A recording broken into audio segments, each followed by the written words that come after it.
नमस्कार दोस्तों, स्वागत है आपका डीप नॉलेज में। अभी कुछ दिन पहले महाशिवरात्रि थी और एक हमारे फ्रेंड हैं, जिनोगी हैं, अभी रिसेंटली ज्वाइन किया है और वो महाशिवरात्रि मना रहे थे एक बहुत फेमस गुरुजी के आश्रम में। पूरी रात जगे थे और अगले दिन थोड़ा बीमार पड़ गए। तो पूछ रहे थे क्या मन को शांत करने के लिए, स्पिरिचुअल प्रोग्रेस करने के लिए इस तरह की चीज़ों का मदद होता है अगर किसी ख़ास दिन हम लोग जगते हैं रात भर। महाशिवरात्रि की रात को मैंने भी प्रोग्राम्स देखे यूट्यूब पे। एक तो सदगुरु जी का रात भर प्रोग्राम चला और एक रविशंकर जी का दिखा। लेकिन करीब 12:30-1 बजे के बाद सदगुरु जी तो पूरे फंक्शनल मूड में थे। डांस वांस चल रहा था वहाँ पर, पूरा जप चल रहा था, बहुत ही खूबसूरत लाइटनिंग चल रही थी। लेकिन बेचारे रविशंकर जी को नींद आ गई, सो गए। फिर कुछ देर बाद उसको बंद कर दिया गया। अच्छा, ये आइडिया कहाँ से आया आपको कि किसी खास दिन जगना चाहिए? बॉडी तो नहीं देती, बॉडी तो कहती है रात को सोना चाहिए। और जब भी हम अपने माइंड को यूज़ करना चाहते हैं, स्पिरिचुअल प्रोग्रेस करना चाहते हैं, तो स्क्रिप्चर्स को भूल जाते हैं। अभी कुछ दिन पहले ही तो गीता में कवर किया था हम लोगों ने कि अर्जुन, जब भी तुम कोई कर्म करते हो तो उसके फल की चिंता नहीं करनी है। और हम तो ये पूछ रहे हैं कि रात भर अगर शिवरात्रि का जागरण किया तो क्या हमको स्पेशल फल मिलेगा? अभी मुझे किसी ने शेयर किया एक वीडियो, मेरे क्लास फेलो का वीडियो था, मतलब मेरे साथ क्लास में पढ़ता था, वो MBBS पढ़ता था। और उसके यहाँ भी ऐसे ही रात भर प्रोग्राम हुआ। लोगों ने गुरु जी के दर्शन किए, त्रिशूल की पूजा हुई और घंटी बजा, अगरबत्ती जले और बड़े भाव के साथ लोगों ने प्रार्थना की। और फिर गुरु जी ने बताया कि ये जो स्पेशल डेज़ होते हैं, शिवरात्रि है या कोई भी स्पेशल डेज़, वो ऐसे होते हैं जैसे कि एक शॉर्टकट मिल गया आपको, बिना ट्रैफिक का रोड मिल गया जिसमें आप बहुत जल्दी बहुत ज़्यादा प्रोग्रेस कर सकते हैं। मैं आप लोगों से पूछना चाहता हूँ, ये प्रोग्रेस, बहुत ज़्यादा प्रोग्रेस या ग्रोथ स्पिरिचुअलिटी में क्या चीज़ होती है? किस चीज़ को आप मानते हैं ग्रोथ? दूसरा नहीं, अगर कोई और बताता है कि आप ग्रो कर गए, तब तो यही डिसाइड करेगा, वही आदमी आपका मालिक हो जाएगा, वो तो अथॉरिटी हो जाएगा। क्योंकि स्पिरिचुअल ग्रोथ इंटरनल फ्रीडम की ग्रोथ है, अंदर की स्टेट की ग्रोथ है। और कैसे पता चलता है आपके अंदर आप ग्रो हुए हैं? जब भगवान कृष्ण अर्जुन से बात कर रहे थे कि तुम लड़ाई करो और कर्म पे ध्यान दो, तो क्या कोई स्पेशल डे था जिस दिन उनको लड़ाई करनी थी? और वो क्यों कह रहे थे कि कर्म के ऊपर ध्यान दो, फल की चिंता मत करो? क्योंकि अर्जुन डिस्टर्ब्ड थे। तो अगर आप डिस्टर्ब्ड हैं अपनी लाइफ से और उसका सोल्यूशन चाहते हैं आप इन स्पेशल डेज़ में, तब तो बात समझ में आती है।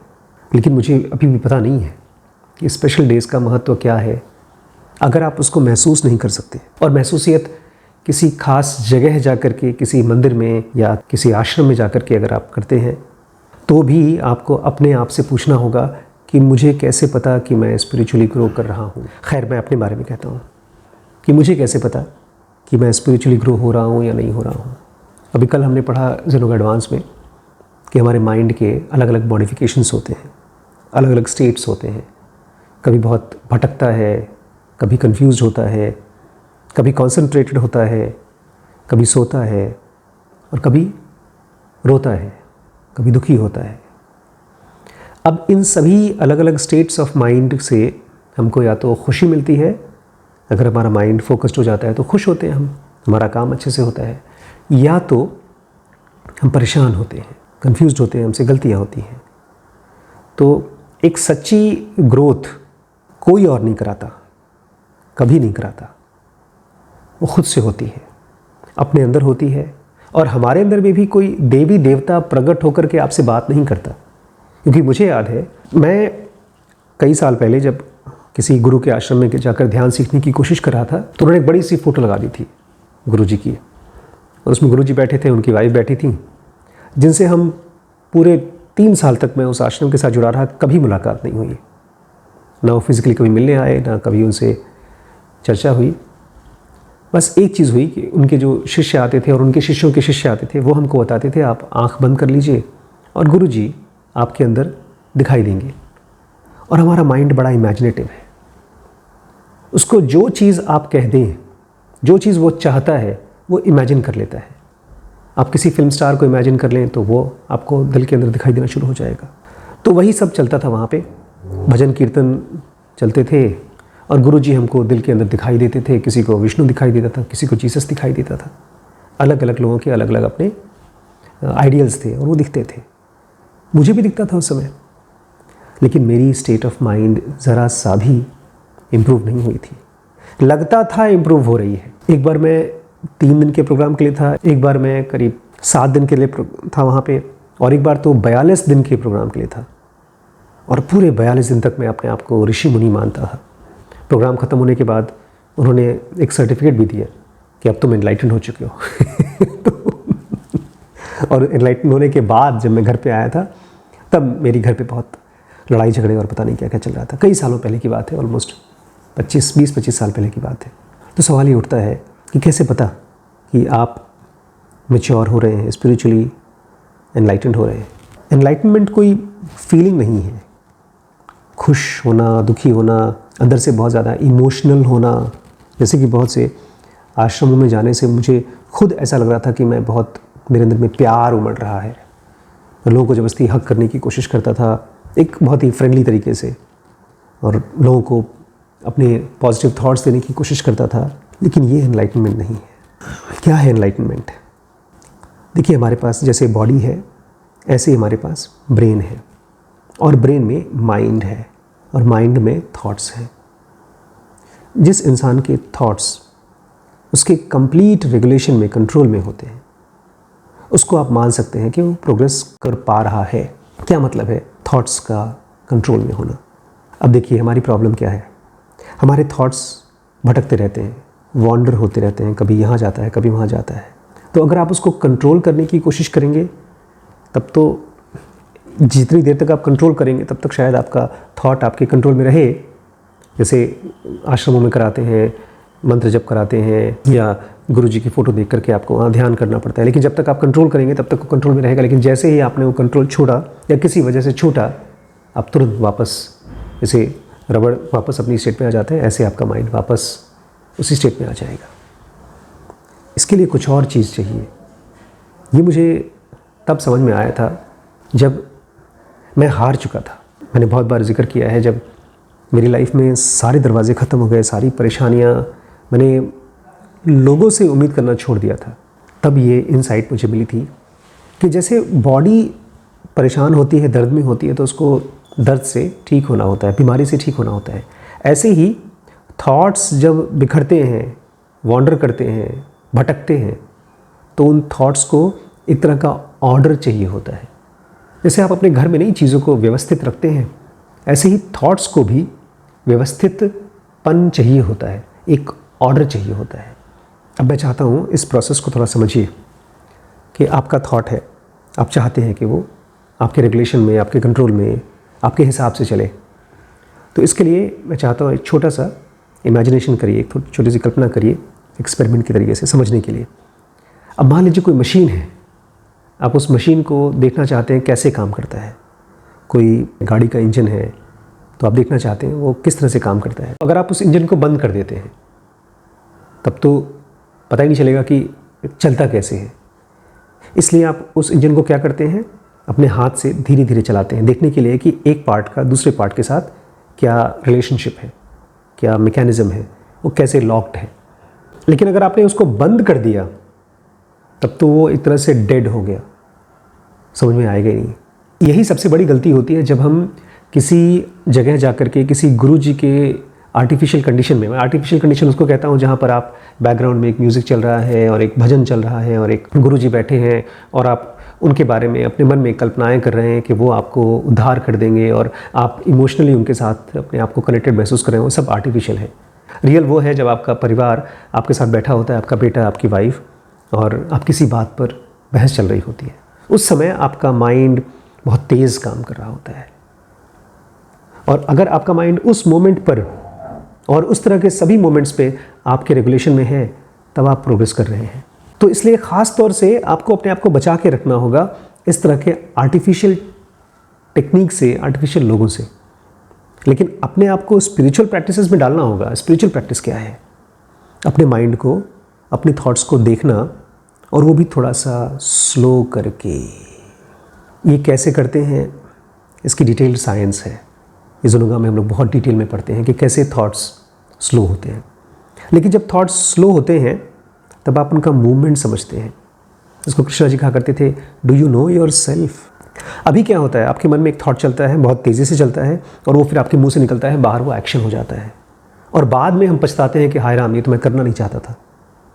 लेकिन जब आपका थॉट्स बहुत स्लोली चलता है तब आपका कॉन्शियसनेस उस थॉट के ऊपर आराम से काम भी कर पाता है। और लोग भी तकरीबन थॉट्स की तरह ही होते हैं।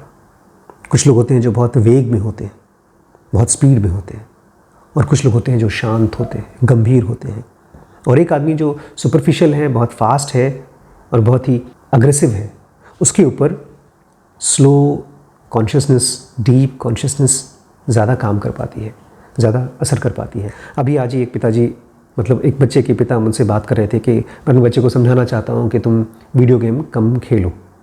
बोलते लेकिन मैं जितनी बार भी उसको समझाता था वो रिएक्ट करता था। लेकिन उस समझाने में हम अपने थॉट्स को नहीं समझ पा रहे हैं, हम अपनी डिस्टर्बेंस को समझ नहीं पा रहे हैं।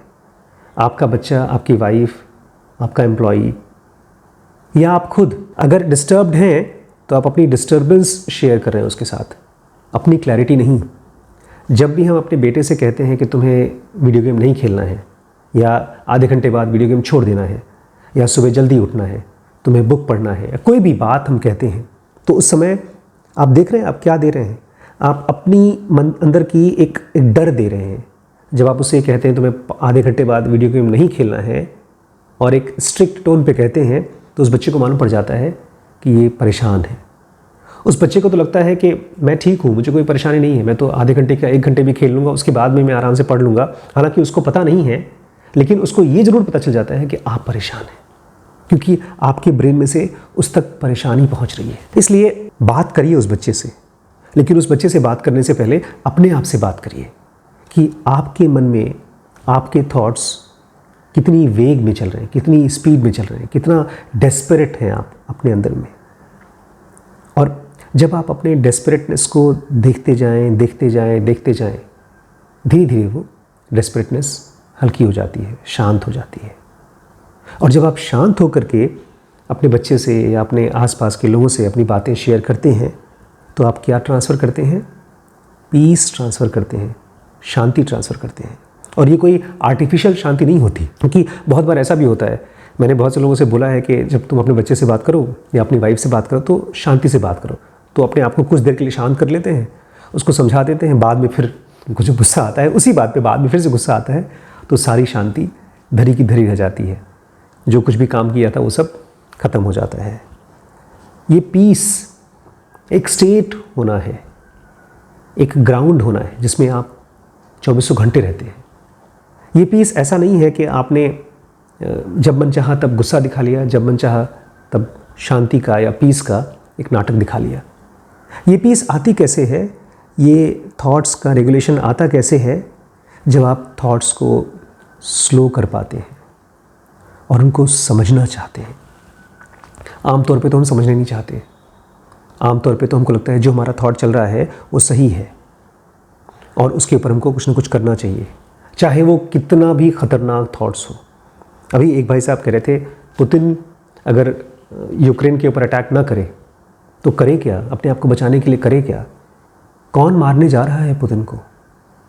जब वो हॉस्पिटल में अपने बॉम्ब्स फेंकते हैं और छोटे छोटे बच्चे मरते हैं, तो क्या पुतिन अपनी जान बचा रहे हैं? नहीं, उनके ब्रेन में एक थॉट चल रहा है और उस थॉट ने उनको इतना क्रूर बना दिया है कि उनको इसकी चिंता ही नहीं है कि उनके बॉम्ब से कौन मर रहा है। एक लास्ट पार्ट बहुत इंपॉर्टेंट पार्ट है। जब आप अपने माइंड को स्लोली देख पाते हो, अपने थॉट्स को बहुत धीरे धीरे ऑब्जर्व करते हो, तो क्यों करते हो? उसके पीछे आपका इंटेंशन क्या है? अगर आप ये चाहते हो कि आप शांत दिखो और अपने बच्चे को समझा सको, अगर आप उसमें से कुछ रिज़ल्ट चाहते हो, तो वो बहुत दिन तक काम नहीं करेगा। बिकॉज आपको रिजल्ट मिलेगा नहीं। जैसे मैं उनसे कह रहा था कि एक बच्चे को ट्रांसफॉर्म करना 10 साल का काम है। 10 साल की पेशेंट एडल्ट टू एडल्ट बात होनी चाहिए। जब आप एक बच्चे से बात करते हैं, जैसे मैं जब वैभव से बात करता हूँ, श्री से बात करता हूँ, गौरी से बात करता हूँ, देव से बात करता हूँ, तो मैं उनसे ऐसे नहीं बात करता हूँ कि वो लोग कुछ गलतियाँ कर रहे हैं और मैं उनको डांट रहा हूँ, समझा रहा हूँ। तब तो एक अथॉरिटी एक बेचारे को बात कर रही है, और अथॉरिटी को लगता है कि बच्चे को कुछ समझ में नहीं आता, लेकिन एक बच्चे को कुछ भी आता हो चाहे नहीं आता हो, उसको ये तो समझ में आता है कि उसके लिए क्या सही है। जिस समय वो टीवी देख रहा है, जिस समय वो गेम खेल रहा है, उस समय उसको ये तो पता है कि मुझे मज़ा आ रहा है, तो उसके उसी लॉजिक को ये समझना है जो मैं बता रहा हूँ। तो एक समझ समझदार को मिलनी चाहिए। अगर एक समझ एक बेवकूफ़ को आप दे रहे हैं तो कभी एक्सेप्ट नहीं करेगा। वो कहेगा तुम्हारे हिसाब से हम बेवकूफ़ हैं, लेकिन हम अपने हिसाब से हम सही हैं। तो जब आप अपने थॉट्स को ऑब्ज़र्व कर रहे हैं, आप अपने थॉट्स को स्लोली चलने दे रहे हैं, आपको ये पूछना पड़ेगा कि आप क्यों स्लो कर रहे हैं। क्योंकि आप अपने थॉट्स को समझना चाहते हैं। जब वो थॉट आपके ब्रेन में से जस्ट निकलता है, उस समय हम लोग ज़रूंगा में उसके 4 स्टेट्स देख पाते हैं। जब थॉट एकदम शुरू में निकलता है, एकदम बच्चे की तरह जब होता है, तो उसको प्योर माइंड एनर्जी स्टेट कहते हैं। उसके बाद ज़रा सा हल्का हल्का जब थॉट्स बनता है, तब वो थॉट्स होता है लेकिन सप्रेस्ड फॉर्म में, अभी भी वो थॉट नहीं बना है। उस एनर्जी को भी आप परसीव कर सकते हैं, और वो बहुत पोटेंट एनर्जी होती है। वो आपके ब्रेन की सेंसिटिविटी बढ़ाती है, आपकी बॉडी की एक स्टेट को और गहरा करती है। लेकिन जैसे ही थॉट सप्रेस्ड नेक्स्ट फॉर्म में आता है, थॉट्स एक्सप्रेस्ड, मतलब वो थॉट का रूप ले चुका है। तो ऐसे ही होता है जैसे कि आपने आटे की अब रोटी बना ली, अब वापस वो आटा नहीं बन सकता, अब वो फिक्स्ड हो चुका है। अब वो थॉट काम करता है, अपना असर दिखाता है, चाहे वो नेगेटिव थॉट हो, चाहे फिक्स्ड पॉजिटिव थॉट हो। वो आपके ब्रेन के ऊपर क्रीजेस बनाता है, आपको कंडीशनड बनाता है।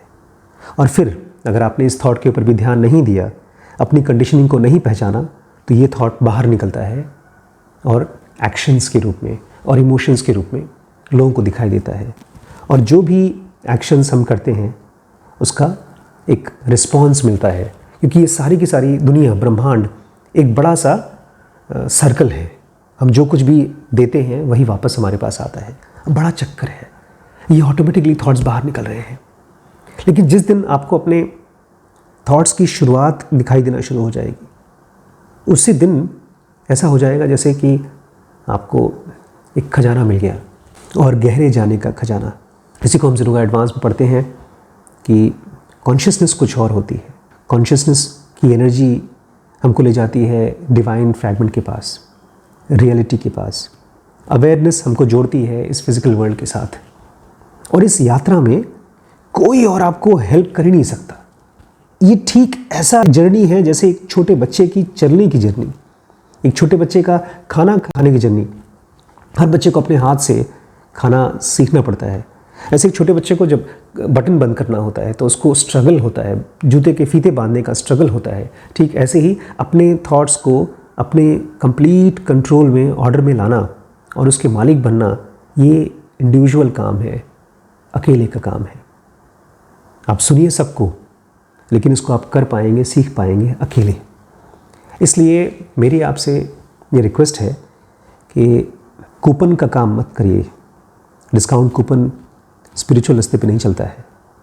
किसी स्पेशल रात या किसी स्पेशल दिन कोई स्पेशल गुरु या कोई स्पेशल देवी देवता आपको हेल्प नहीं कर पाते। जो आपको हेल्प जैसा लगता है वो इसलिए क्योंकि आप उस आदमी से इतना ज़्यादा इम्प्रेस्ड हैं, उस इमोशनैलिटी से, कि कुछ दिनों के लिए आप हिप्नोटाइज्ड हैं। और ये असर एक फ़िल्म देखने के असर से बहुत ज़्यादा अलग नहीं है। कुछ टाइम तक रहता है, फिल्म का असर आप 2-3 दिन तक ख़त्म हो जाता है। उसके गाने सुनते हैं तो फिर से आप उसी नॉस्टैल्जिया में चले जाते हैं, लेकिन इनका असर 2-4 साल तक रहता है। मैंने देखा है अपनी लाइफ में, सबसे ज़्यादा जो एक गुरु का असर रहता है, जिनसे आप आर्टिफिशियली इम्प्रेस्ड होते हैं, वो मुश्किल से 3 या 4 साल तक रहता है। उसके बाद सारे एक्सपेक्टेशंस ख़त्म हो जाते हैं, बिकॉज लाइफ जब आती है, रियलिटी आती है, वो सब धो देती है। उसको आपकी ग्रोथ, आपकी पर्सनालिटी, आपकी पर्सनल लाइफ, आपकी सक्सेस से कोई मतलब नहीं है। इसलिए सचमुच की स्पिरिचुअलिटी को समझिए, अपने अंदर को अपने रेगुलेशन में लाइए, अपने मालिक खुद बनिए। इसी को बुद्ध कहा करते थे, अपदीपो भव, अपने गुरु खुद बनिए। ठीक है, ज़ेनो का बेसिक एडवांस कोर्स हमारे ऐप पे अवेलेबल है और पूरी तरह से नया है। जो कुछ भी हमने 2018, 19, 20 में सिखाया है, 21 में भी सिखाया है, वो सब कुछ हम नए तरीके से अब स्टार्ट कर रहे हैं। और इसके अलावा WBX की सीरीज़ तो मुझे लगता है कि आप जब कुछ खोजते हैं तो आपको मिलता है।